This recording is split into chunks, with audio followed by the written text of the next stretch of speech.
What's up, fam? Welcome back to another exciting edition of Keith Walker Books Reads. All right, today I'm going to read a poem. It is titled Say It With Your Whole Black Mouth. It was written by Danez Smith. It was published in Poem a Day by the Academy of American Poets, April 25th of 2018. This is a deep poem. It is complex. It is controversial. It is powerful. I will try to explain why when I do an analysis after I read it. Say it with your whole black mouth. Say it with your whole black mouth, I am innocent. And if you are not innocent, say this: I am worthy of forgiveness, of breath after breath. I tell you this: I let blue eyes dress me in guilt, walked around stores convinced the very skin of my palm was stolen. And what good has that brought me? Days filled with flinching, thinking the sirens were reaching for me. And when the sirens were for me, did I not make peace with God? So many white people are alive because we know how to control ourselves. How many times have we died on a whim, wielded like gallows in their sunshine hands? Here, standing in my own body, I say, the next time they murder us for the crime of their imaginations, I don't know what I'll do. I did not come to preach of peace, for that is not the hunted's duty. I came here to say what I can't say without my name being added to a list. What my mother fears I will say, what she wishes to say herself. I came here to say, I can't bring myself to write it down. Sometimes I dream of pulling a red apology from a pig's collared neck and wake up cracking up.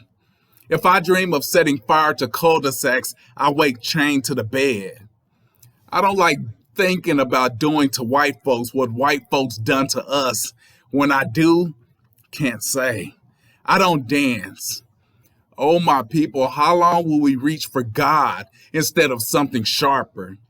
My lovely doe with a taste for meat, take the hunter by his hand. All right, so that's that poem. All right, I told you this poem was powerful. It is deep. It is controversial. The main message behind the poem comes from something that Black people and white people have been grappling with since way back in the days of slavery. Back then, one of the arguments that the slave owners had for not wanting to free the slaves is they feared that the slaves would take up arms and start murdering all the white people that they used to call master.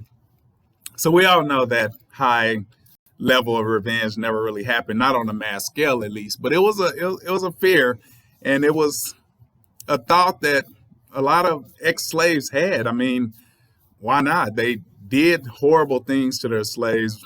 They felt they would be justified if they turned around and killed the white man.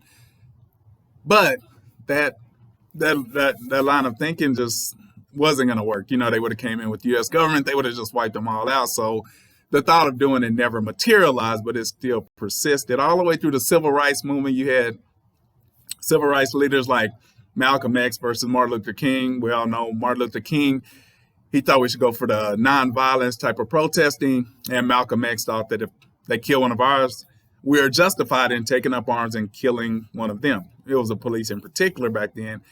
And not just the police, though, any type of the lynchings going on, the whole thing. But the way history has kind of solved this problem for us is by teaching us that people who did the Martin Luther King route, they were more successful. They got the civil rights legislation all the way to the White House. President signed it, and that's how change was made. Gandhi, all of these nonviolent protesters seem to be on the right side of history, but that didn't stop certain Black people from thinking there's got to be another way. I got a right to feel this way. I got a right to defend myself. I got a right to kill Whitey if he killing me.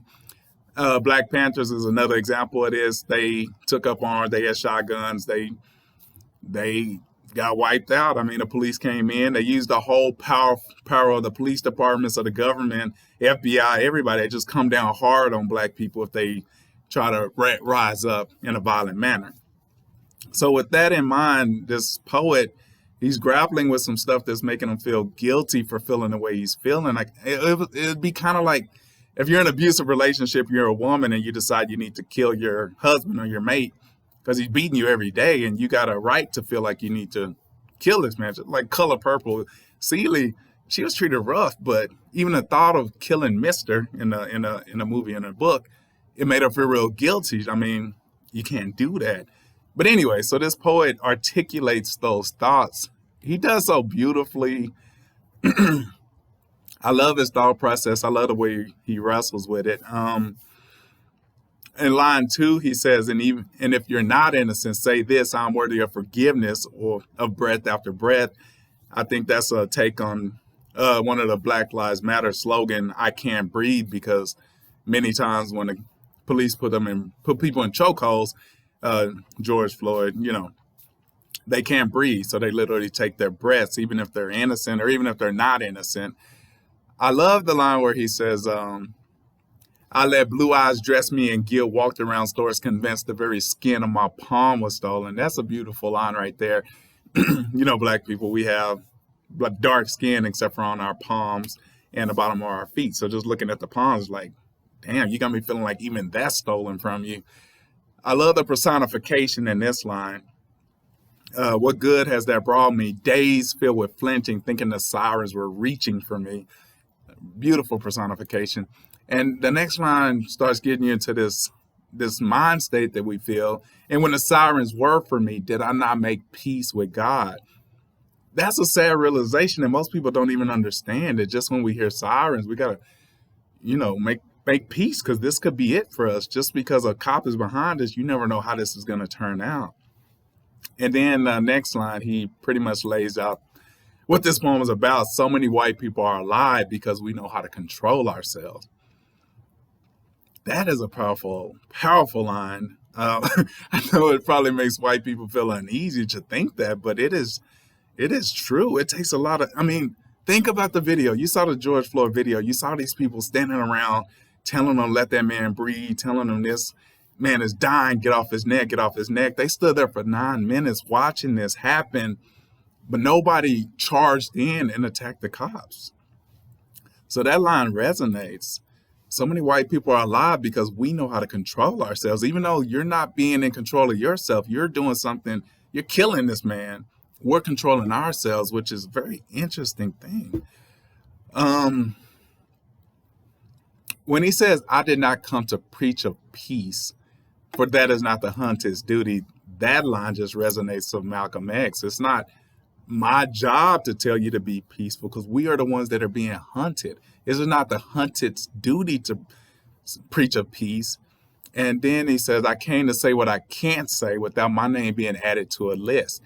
And that goes back to the Black Panthers. Once you start talking these revolutionary ideas, if you get big enough and your voice gets amplified enough, people are going to know about you, and it's the wrong people. And they're going to start monitoring you, looking out for you, trying to see where you're going to go with this.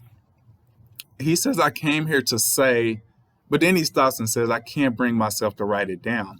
So I can imagine as he's writing this poem, what he wants to say, even the thought is so taboo, he can't even write it down.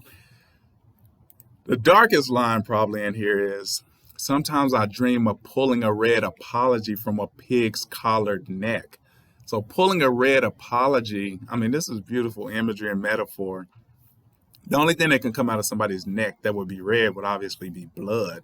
So if he can't get the cop, the pig, to apologize for the police brutality, he could pull it out, like literally with blood, which towards the end, he says, how long will we reach for God instead of something sharper? Obviously, Black people, we have a history of our civil rights leaders being Christians, and we reach for God, we pray, but we don't take up arms, or in this case, a knife, something sharper. And he says, my lovely doe with a taste for meat. So the doe is the one that's always being hunted, but this particular doe, these people who feel the same way he feels, now have a taste for meat, a taste for revenge. Like I said, that's a very powerful poem. I hope you liked it. If so, hit the like button. You want to post a comment, let me know your take on this. I love to hear what you have to say. And if you just stumbled across this channel, you're not subscribed, this would be a great time to hit the subscribe button. I'd love to see you around. Appreciate the support, and I'll see you next time.